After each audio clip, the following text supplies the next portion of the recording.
welcome to the Flute Convention and welcome to Unique Pairings, Uncommon Duets. And I'd like to start just by briefly telling our origin story, especially since handpan is a newer kind of instrument.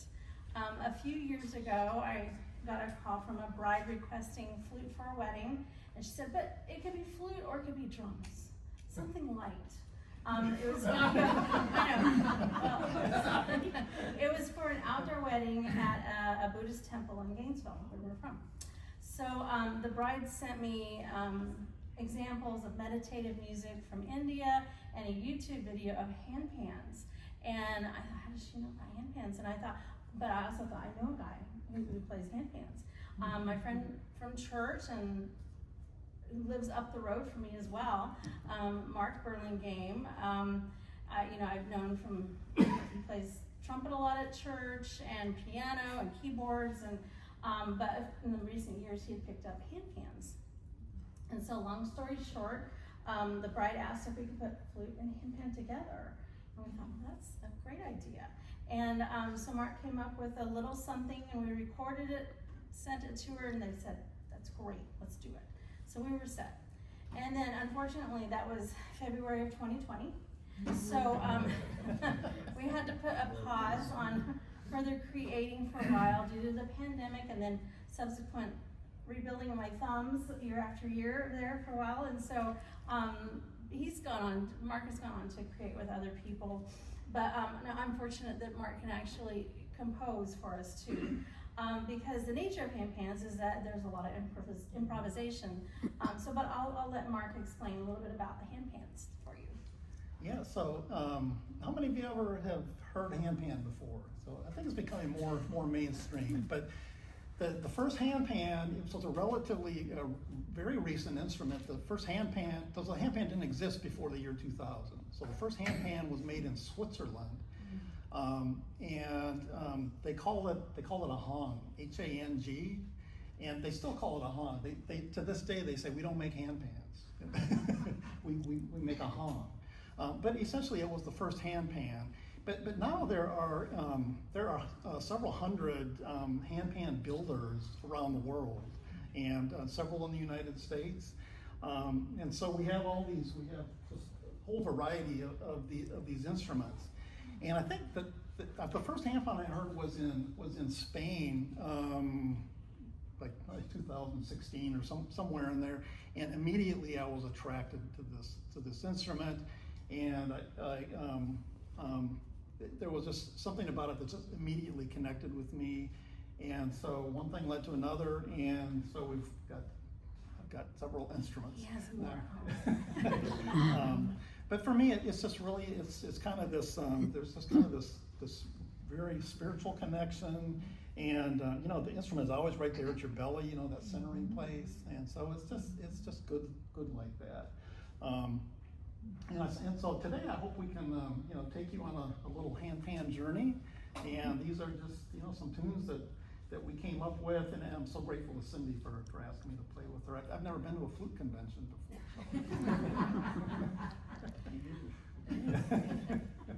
So we're playing with the E handpan right on this piece right now. Yeah, this is actually, the other thing about the handpans,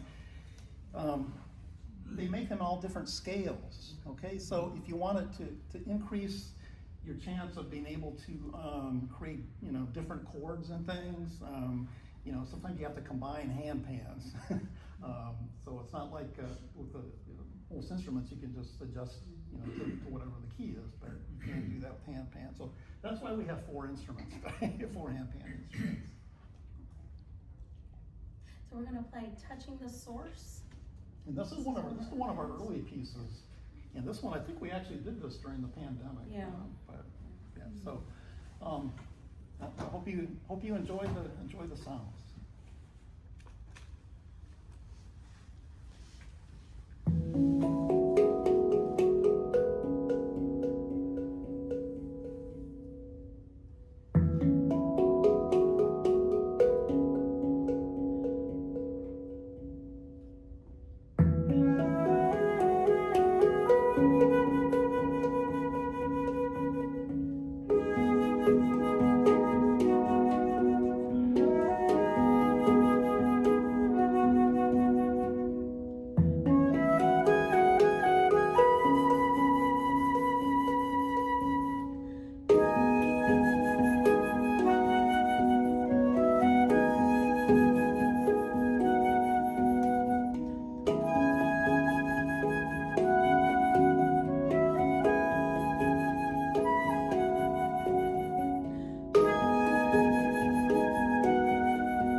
say is this one, I'm actually going to play two handpans on this particular piece, and a lot of the song titles are related to, I've been a little bit into Buddhism, so a lot of them are related to that. So the 10 directions, it just means pretty much everything everywhere.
most recent called Mysterious Realms, and you're bringing in no. And yes, and this one,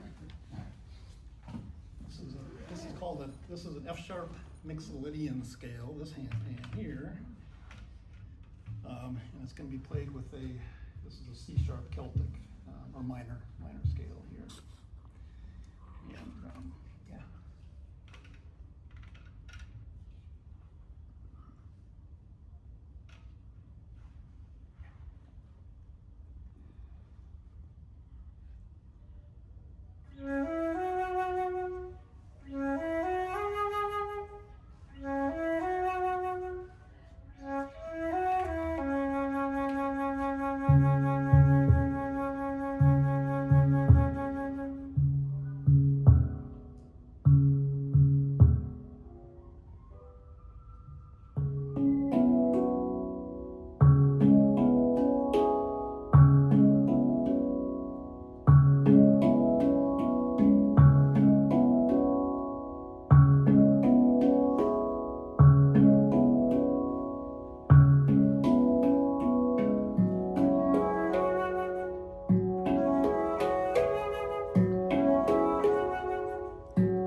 just for Mark so he can sit down.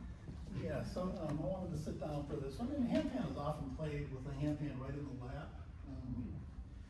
And one of the things that really attracted me to handpan was just the improvisational nature of it.